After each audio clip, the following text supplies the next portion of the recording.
Welcome to Catamaran Conversations, a deep dive into the world of catamaran design with Phil Berman, founder of Balance Catamarans, Patrick Shaughnessy, president of the esteemed Far Yacht Design, and sailing writer and journalist Herb McCormick. You are watching episode 3 of this series. We recommend you start watching at the beginning with episode 1, Designing a Catamaran from the Inside Out. Find all episodes in the link in the card above or in the video description below. Now, let's pick up the conversation as we look at catamaran helm stations. Welcome to Catamaran Conversations. In this third installment of our series, we're going to move on to one of the most important features of any performance cruising catamaran, which is the helm station. Patrick, I want to start off with you about the very unique VersaHelm on Balance Cats. Can you describe for people who might not know exactly what that is, what the VersaHelm is, and then take it through the pros and cons of it? So the VersaHelm is a solution where you can have the wheel on its pedestal rotating through a variety of positions, and in its up position you have a raised helm looking out over the cabin top and with access to the control lines and all of the sheets and things that you're using to operate the boat, view of the four corners. The VersaHelm offers also an intermediate position where you can move the wheel down one step, which improves even the access to all of the control lines and things. And then it offers a fully down position that you would use in cold weather, rain, or motoring, these kinds of solutions. And when you have the wheel down, you can actually close the hard roof so that you're fully enclosed and sort of downstairs, then looking through the cabin. What it tries to do is take the goodness of a lot of different helm solutions and eliminate the bad and give you great ways to operate the boat. So where did you come up with the VersaHelm in the first place? How did you see that this was an ideal solution to a steering problem? Yeah, well, I can tell you, when I first started talking about this with Anton, he thought I was off my rocker. And I said, guys, we need to put our heads together and come up with a solution. But how it started was, as you know, I was a yacht broker for many years. And so I was telling Pat earlier, I've been to 60 countries, and I would survey catamarans in Singapore and Australia and here and there and everywhere. So I got to sail all these boats in a lot of different conditions. And I came away just thinking, there were problems with all these helm stations. I recalled one, a custom Gino Morelli boat. The wheel was all the way in front of the salon. It was like a wheel, and you sailed the boat from literally inside. And we were out in San Francisco Bay, and it was cold and foggy. And I said, wow, this is a great place to be sailing this boat today, right? But then when we came in to dock the boat, it was utterly blind on the sterns, and you couldn't see. And the husband and wife had developed this hand signal system to explain when their stern was near the dock. And then when the weather was nice, you didn't actually get to enjoy sailing the boat. So I said, okay, I'm ruling that out. For quite a while, the French were really into these dual helms in the back corners of the boat. And I never appreciated those because you're apart from the sailing sheets and lines. You have two wheels, you have two sets of instruments, you're exposed to the sun and you're exposed to the cold. But the worst part was just the blind spot. So you're sailing the boat, say you're on the port hull and you're coming up some narrow harbor, you're blind over there to the starboard side of the boat, or vice versa. And so you end up walking back and forth across the boat all the time in crowded areas, and that becomes really uncomfortable. But I think we spend a lot of time in the sun, all of us, right? You don't need any more sun exposure, right?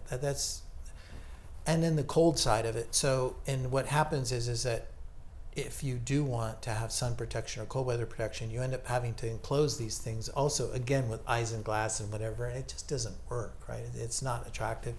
So I really rule those out completely. The forward cockpits, I think, are interesting, like the Chris White designs. What I don't like about forward cockpit, I think when you get a forward cockpit that gets big, 60 feet plus, you can still have a large salon and you can still have a large aft cockpit. If you're in a slightly smaller boat, that forward cockpit takes up a lot of footprint, right? And it's a big well or a cavity in front of the boat, and you walk out into it. So it removes a lot of deck storage space because that's like in a balance, that's where the forward cockpit would be, that's a huge storage area. What I also don't like about, well, they're set up differently. It's great because the main halyards come straight down, right? So you don't have a lot of friction, right? So, but if you have to reef the boat and you turn a catamaran into the wind, say you're sailing along and it's, say, 17 knots of true wind, and you've got to reef the boat, and you're going to have like, I don't know, 28 knots of wind in your face and water flying over. So you kind of have to wear slickers or something, right, to protect yourself if you're up in the forward cockpit when you're reefing the boat. But I think that it's really fun to be sailing in that off the wind, right? Because you can sit there and have a cup of coffee and, and dry, and I'm sure it's really very pleasant in most, in a lot of conditions. But you're also blind to the sterns. So when you're docking, and you only dock a catamaran stern first, right? People jumping off bows of catamarans into docks, that's an ankle waiting to be broken. You've got to step off the sterns, and so you always want to back the cat in. But in a forward cockpit, you can't see the stern again, and that's why most of these people now, they'll put cameras on their sterns if they want to operate the boats. Flybridges, I think when you get into a 75, 80 foot cat and you've got a professional crew that can shimmy out to the end of the boom and the plate effect is much smaller, right? Like the performance degradation is lower. So when you have a big flybridge up top, that gives you a second porch, right? But all the sail handling, if it's up top, I think that's for a crewed boat. That's not for a boat, for a family operated boat. That's why now you see what they call fly lounges, a little lounge in the back, and that seems to be more popular, and why you don't see that many companies building smaller cats with a full flybridge as you saw in the past. That was ideal for charter, but I think it wasn't good. And so I think that the reason why most catamaran manufacturers now, the default helm is a single bulkhead helm. It's either on the port or the starboard side. Typically, it seems like it's on the starboard side. And you've sailed on the Fontaine Pajots and Lagoons and all those boats, and they've got it figured out. You've got your winches there, and you can reef the boat. And so, to me, the only negative really is that either you have to enclose that whole space and sit up there in a rainstorm, or sit up there in foul weather. Where do you go when it's cold? Where do you go? And so I said to myself, gee, if we could have a wheel that pivoted from one helm station to the other, that would be a great solution, and it would be a simplification.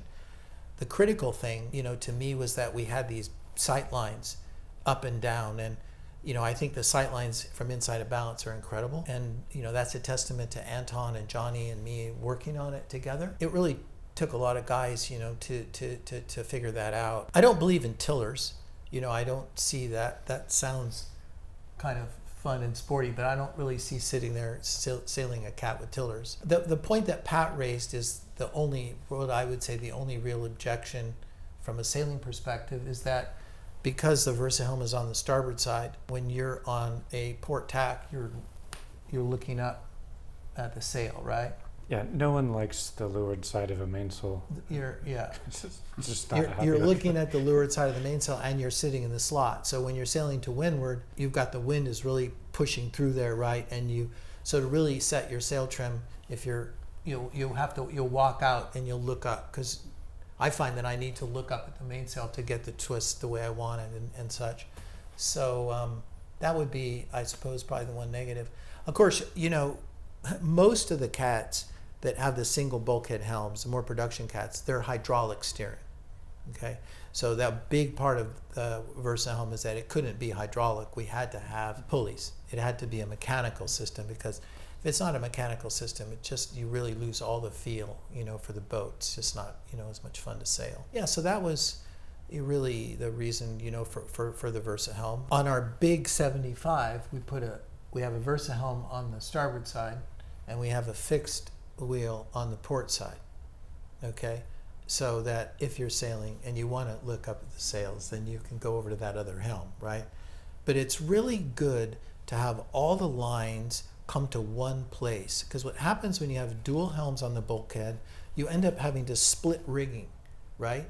You have to have your main halyard in one place, but if suddenly you want to be able to adjust the jib and the main sheets on at both helms, you're radically adding to the complexity of the deck plan, right? Yeah, and it's not just that, it's also electronics getting split or not duplicated, or throttle not getting split or duplicated. So you drag all of your systems down that path, really. Pretty much, yeah. And so it just creates a lot of complexity, you know. That's why, you know, I do think having a single helm, that was a good solution, and we're still, you know, like I say, really, really happy with it. I mean, what's your experience? Like, what have you enjoyed?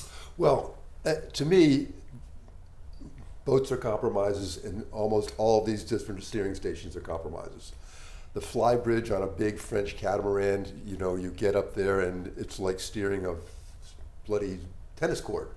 You know, you have this amazing visibility, Yeah. which is great, but you're also very exposed to the elements. And so that's a plus and minus there. I think one of the reasons these Flybridge configurations have done so well is because so many of them are on charter boats. Yeah. And they're a great place once the anchor's down.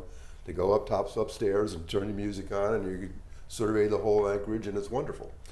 Yeah. So those are the two compromises: the great visibility and the great party spot versus the exposure. Yeah. I've sailed a bunch of Chris Waite Atlantic designs, as well as the Melvin Morella gunboats, all with those forward cockpits. Now, I remember steering in an Antigua Sailing Week on one of the early gunboats, and you steered right behind the forward bulkhead. All the sail controls were forward in the forward cockpit, but as a driver, you had no actual, you couldn't see the mainsail. So the trim there, that's seeing the mainsail trim was just the real, so if you wanted to see the mainsail trim, you had to go outside. Like, you literally had to open the door and go outside. And if you wanted ventilation, when you tacked, you open one door, you close one door, and you open the other door. You tacked the doors, which was a crazy thing, I thought. And that said, I do like the space as a trimmer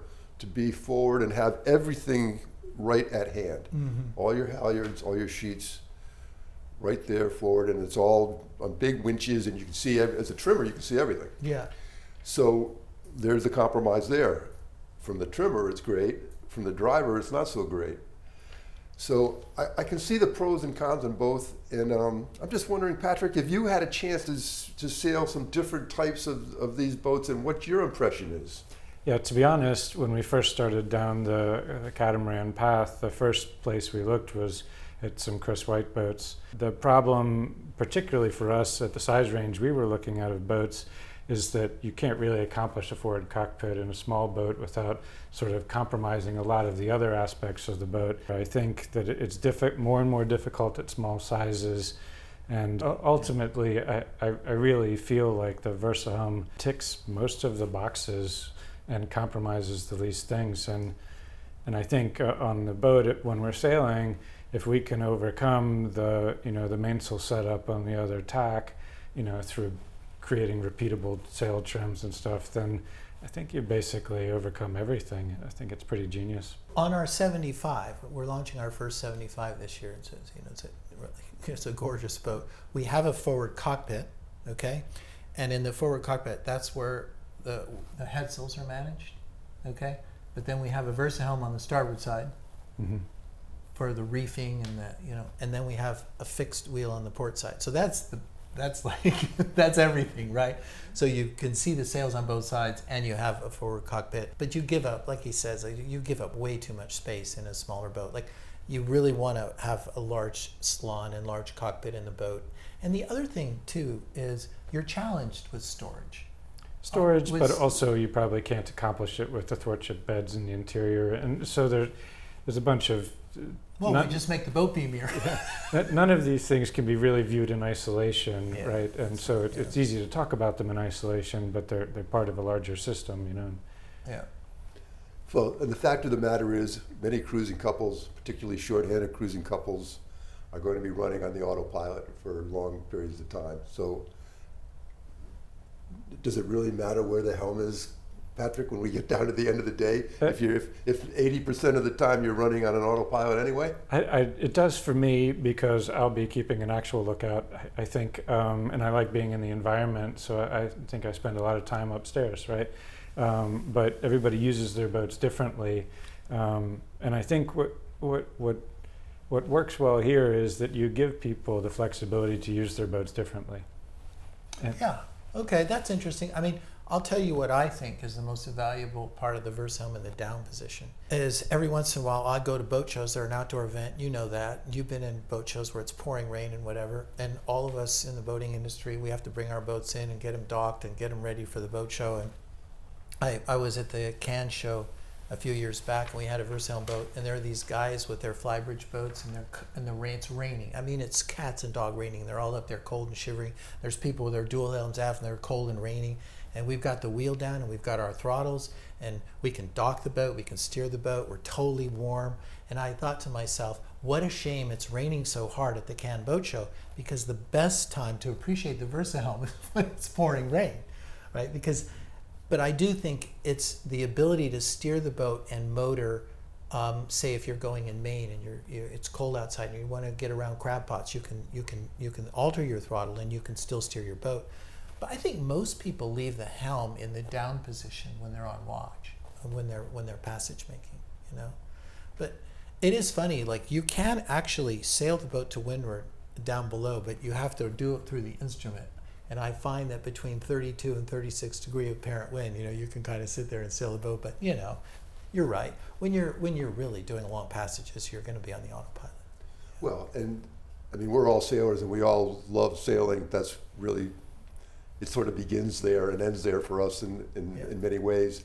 And the fact of the matter is, the more fun and responsive your boat is to steer, the more you're going to steer. Yeah. And the less fun it is to drive, you're going to hit the auto. Absolutely. I mean, when a catamaran becomes the most fun for monohullers is because the catamaran isn't talking all the time like a monohull, right? When a catamaran's the most fun, especially a dagger-boarded catamaran, is when you're surfing with a nice strong beam wind and you're just steering off your rudders, because then it starts to become like a surfboard, and that's when you really enjoy sailing a catamaran, like surfing the boat and stuff. And the passage over from Cape Town, which you'll be making at some point here, you'll get those conditions a lot, and then it's really fun.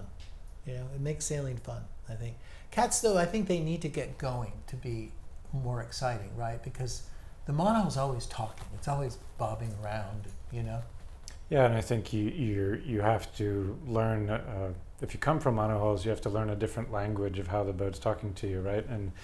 And probably that's the biggest struggle for people coming from a monohull, is that you have to interpret a different set of information and learn how to respond to that. But yeah, we look forward to learning. Yeah, it was like, well, it's like that comment we were talking earlier. In a monohull, your reaction when shit happens is to steer the boat into the wind. In a catamaran, you want to do the opposite. You want to drive down. You want to always keep the apparent wind in front of you. So anytime, you know, I always tell people, drive down, drive down, drive down. The monohuller wants to go up. And that's just a learning thing. Well, that was one of the first things when I did my first big offshore multi-hull trip, was that learning that as a monohull sailor, like you got to drive down in the puffs. You got to go. And so that is a key reason that you need to have a helm that is fun to drive and responsive, because, I mean, some of these big races, offshore races where the French catamarans have had trouble, the problem was that it's on autopilot, the apparent wind went forward, they were down having a snooze, their little nap or whatever, and they weren't able to bear off, and then all of a sudden they're upside down. Really? Yeah, that's happened. I mean, not recently, but I mean, when those first big cats started to do the transoceanic races, okay, that was an issue. Right. So, which leads me to a question for you, Patrick. How important it is to have all your sail controls near the helm? I think obviously, if everything's accessible to you, your reaction times are going to be quicker, right? But also, not everything is a disaster scenario, right? The majority of the time we're using the boat, things are reasonably under control, hopefully. And it's just about convenience, and having the convenience of things, like you said about if you have great steering, you're going to want to drive the boat. If you have the convenience of these tools, you're going to adjust them. And so you'll get better sail trim, you'll get more, you'll take more reefs because they're accessible. You'll use all of those tools more often. And just about every part of boating is about the impediments to use the boat often or better. And so removing those gets you sailing, gets you enjoyable, and makes That's life so easy. important. I mean, I'm super mindful of the fact that, the vast majority of us, don't achieve the wealth and the freedom until we're later in life, And so being able to build boats that, people can still operate as they get older is like super critical. Well, I want to go on record, Phil, as saying that the VersaHelm really is a signature part of the Balance brand, and I think it's ingenious. I think you did a fabulous job with it. I really love driving your boats with the VersaHelm. So Great. I think that wraps up our very cool conversation on steering systems. And for our next installment of Catamaran Conversations, we're going to go on to something that every prospective catamaran owner needs to think hard about: dagger boards versus fixed keels.